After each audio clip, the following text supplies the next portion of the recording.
Hey, what's going on, guys? Welcome back to White Gaming. How is everybody doing?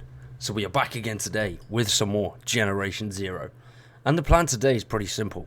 What we're going to be doing is, with the announcement of assignments coming along some point next week, I thought what we do today is pretty much try and prep for that as much as we can. At the moment, we don't really know too much about these assignments or what they're going to be. We know, obviously, that you have to connect your Avalanche Apex Connect account, which can be done through the link down below, so go check that out. Make sure you've got that done, and you need to be online to claim these assignments. So there are two things really that we know we have to do, and so far that is pretty much it.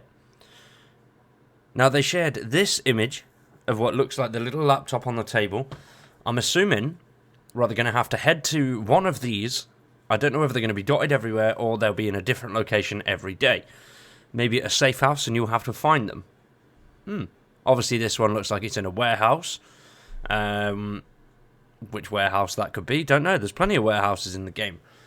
If it is connected to a safe house and you have to find it before you activate these assignments, maybe you have to find it every week or every month. There's so many questions. But it's next to a computer, as you can see there as well. Whether the computer has anything to do with it, I don't really know. So many questions still. Hopefully we'll find out a lot more on Monday. I think the patch notes are being released on Monday. So whether that means the update is coming on Monday or not is yet to be seen. Obviously it's Saturday, so we haven't got long to wait. I'm excited. As I mentioned in the previous video, and a lot of people have also said they don't like the third-party account, which is fair enough, you know, but it is new content. The Farmlands is going to be revamped as well. The eastern part, which is really quite nice. I'm looking forward to that. But a few ways we could prep. Now, depending on what these are going to be, in the dev blog, in the letter from the devs, they did say that you'll get rewarded for doing your day-to-day activities. So that could basically be destroying machines. It could be traveling from here to there. It could even be destroying machines in a certain way. So we're going to try and prep as much as we can. Now, I have a few little ideas. These might help. They might not help at all. Obviously, we don't know anything at the moment. But I'm preparing for the update to be out on Monday. Don't quote me on that. I could be completely wrong. It could not come out until Friday. But if we're prepared, you know, prepare for the best case scenario. That's the plan. So, here are a few ways we can prepare for the assignments. Let's do it. Now, I'm hoping some of the challenges are like the challenges that we have here on the base game. Destroy, destroy, destroy. They're pretty cool. I'm hoping one or two of them are like that. But I also kind of hope that they're going to be a little bit different and have select, like, special bits. So defeat an enemy in a certain region within maybe even a time limit. And then just random bits like this. Disable machines and destroy machines fired from a certain distance rather than just head to this place and shoot this machine. Because we've done that. That's been done. Having the challenges would definitely be a nice sort of... It's just going to break things up a little bit, as opposed to the normal running around and shooting machines. But we shall see, really. I'm hoping. If it is like this, then that's good. That's good. So I've got a few ways that we can prep for that, and well, hopefully it helps. It might be completely wrong, but, you know, better to be prepared. So first off, we're going to start with something simple. And as I said earlier on, obviously at the moment we don't actually know what these challenges are going to be. So I could be completely shooting in the dark with pretty much the whole video. But I don't think I am. I think we're going to get a lot of combat challenges and little bits like that. So for the time being, I would definitely recommend loading up, getting loads of loot behind you, ammo, meds, the lot.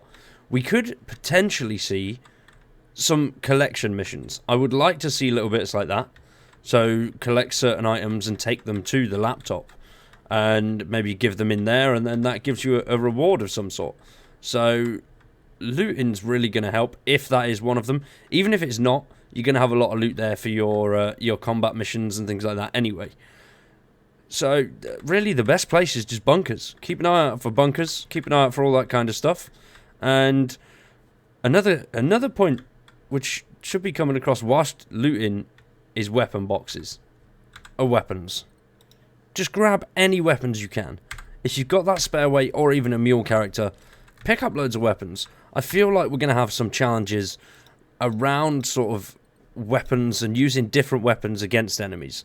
Be that different level of weapon or just a different type altogether, say assault rifle or take down hunters with hunting rifles and just little things like that. There's once again so many possibilities, so I could just be completely shooting in the dark and be way off. But grabbing a load of weapons early on, just keeping them all to one side, and then if those aren't the challenges, you can just scrap those weapons. But it could help. You never know. So the next point is rivals. These things could be in the challenges. Once again, it's a shot in the dark.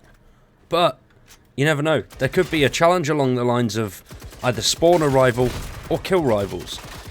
So at the moment you can have 8 rivals per region. That is a maximum of 64 across the entire map.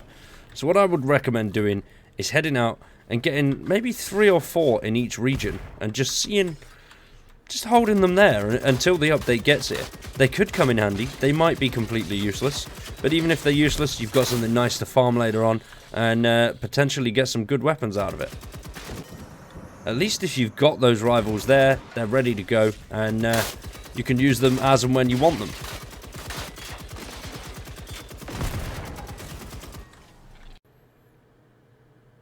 As an extension of the rivals, what you can do, if you've got the time, is get yourself a Reaper. I doubt that will be a challenge, because in itself it's a challenge. I suppose it could be one of the weekly challenges, take down a Reaper. Now, if you've got one spawned, once again, you are set and ready to go. It's just another little idea that could help you, so when you jump on the game for the update, it is there, and you can smash out your dailies and weeklies pretty much instantly. One thing I'm kind of hoping that it isn't, mainly for the older players. Obviously for the newer players this would be quite good, but could they add in find a certain collectible or something along them lines? There are going to be people out there that don't actually bother with collectibles. Some people don't play games like that. They go and do what they want to do. But then there's people like me that will smash 100% out, which is great.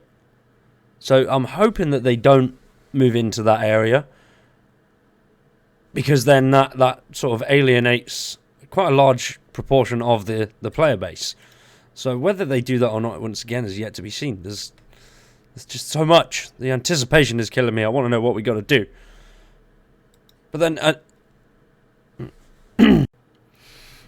one way that I think is really, really going to help, regardless of whatever the challenges are unlocking safe houses. Even if they do sort of find a location in this area or head to this location, if you've got those safe houses, you're a lot closer than what you would be if you didn't have them.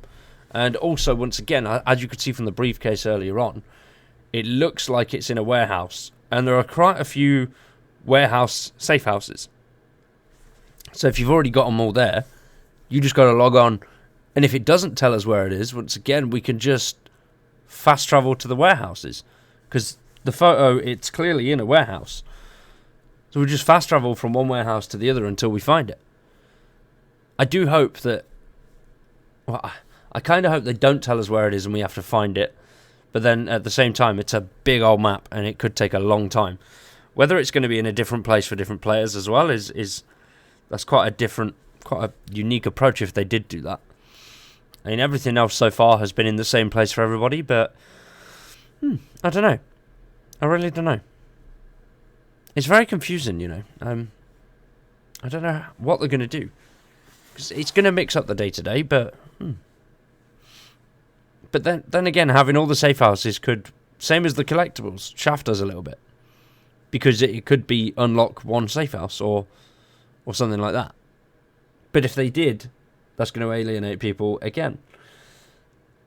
I'm hoping it's not just combat, though. God, the anticipation's killing me. So, ladies and gentlemen, I know it's a shot in the dark, but I hope it helps. Let me know down below in the comments if you're prepping for the assignment missions and what you're doing to get there. Hopefully we get it at some point next week, early next week, but we shall see. For now, that is it from me, so thanks for watching. I hope you've enjoyed, and we'll see you again very soon with some more Generation Zero. Peace!